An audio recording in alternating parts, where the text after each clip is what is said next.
چها یعنی نمیدونید چه بارون قشنگی داره میاد. خیلی خوشگله. علائم سرماخوردگی هم داره. الانم پلوغ بایستادم کف حیاط.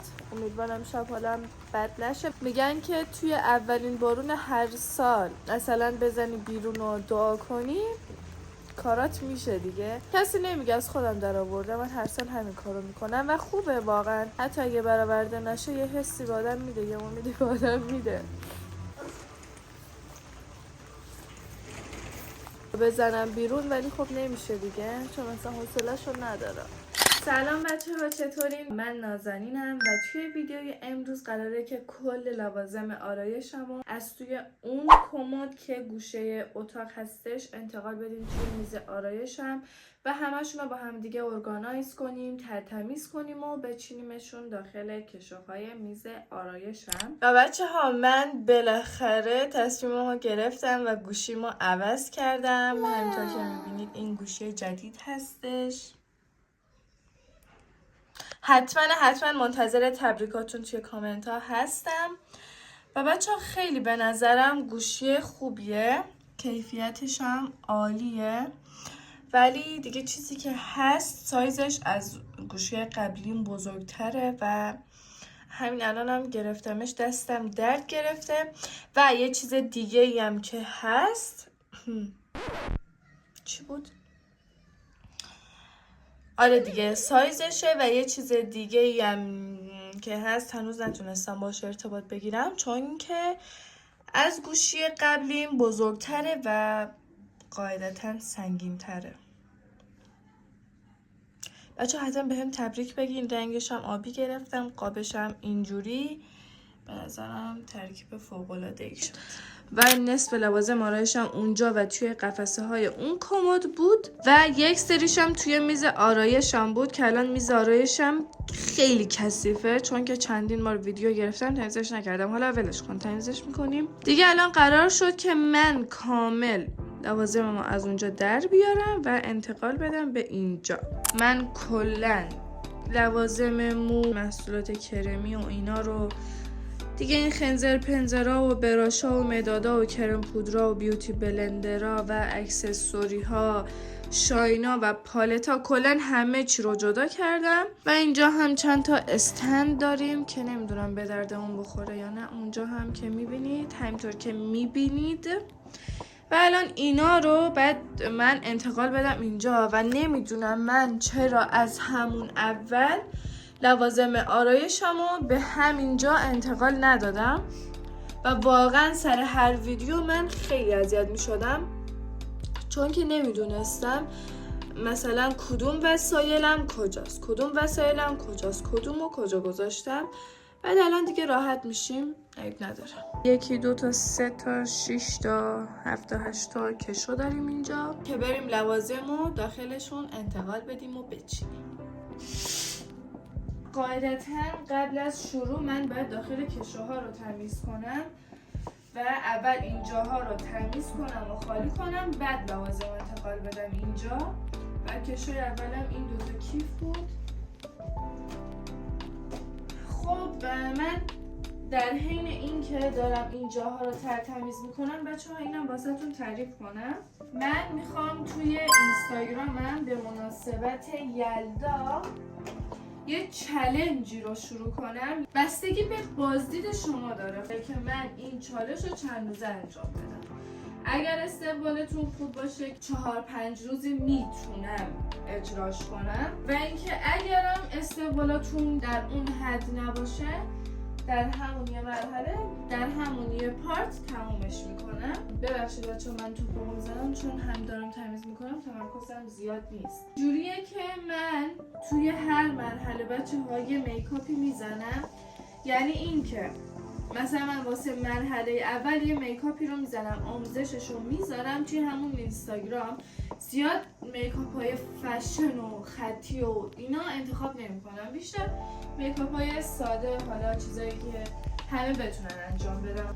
آموزش اونا رو میذارم و شماها بچه ها از روی همون میکاپ رو انجام میدید و عکستون رو حالا هر طوری که میتونه باشه عکستون رو استوری میکنید و منو تگ میکنید و منم اون عکس ها رو اد استوری میکنم. میدونید اون اد استوری هر چی باشه حالا بهتون کمک میکنه اگر میخواد کسب و کار رو شروع کنید یا اینکه نه کسب و کار هستید و اینا کلا بهتون کمک میکنه به بیزنستون، به حالا پیجی که دارید. بچه‌ها برنده رو خودتون انتخاب میکنید. من توی هر مرحله بچه‌ها میتونم به 3 نفری که اول شدن یه پک لوازم آرایش کادو بدم. دوست دارم به همتون یه کادویی بدم، به همتون حالا چی میگن یه خوشحالی، یه گیفتی بدم. هر کسی که شرکت کنه بچه‌ها یه گیفتی حالا پیش من داره.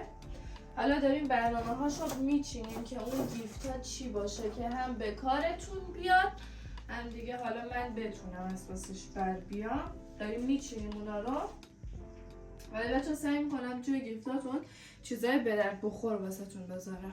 پس بچه ها حتما همکاری کنید، حتما شرکت کنید که من خیلی خوشحال میشم و خیلی ذوق دارم. چندین روزم هست که بچه ها دارم واسهش برنامه میچینم. حالا ایشالله که همه چی خوب پیش میره. نمیدونم دیگه چالش رو کی شروع کنم. احتمال داره که همون 19 20 21 احتمال داره که شروع بشه. پس حتما بچه ها به اینستاگرام سر بزنید و بیایید شرکت کنید.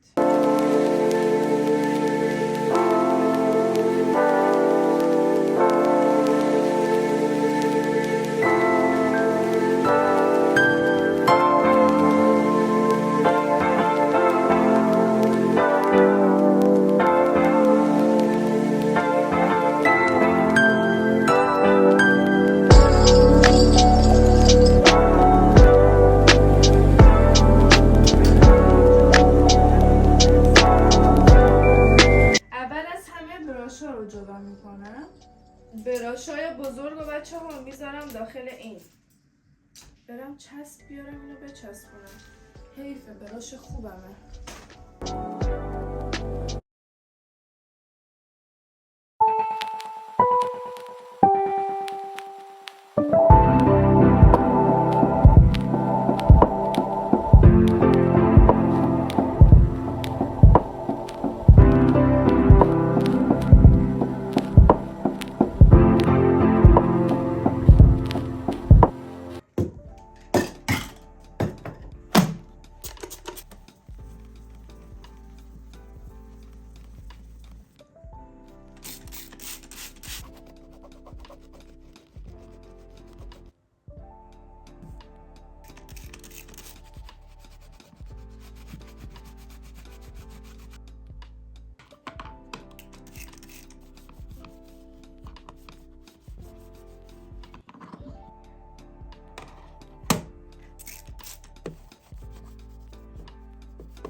خب بچه ها اینم از فاینال تمیزکاریمون.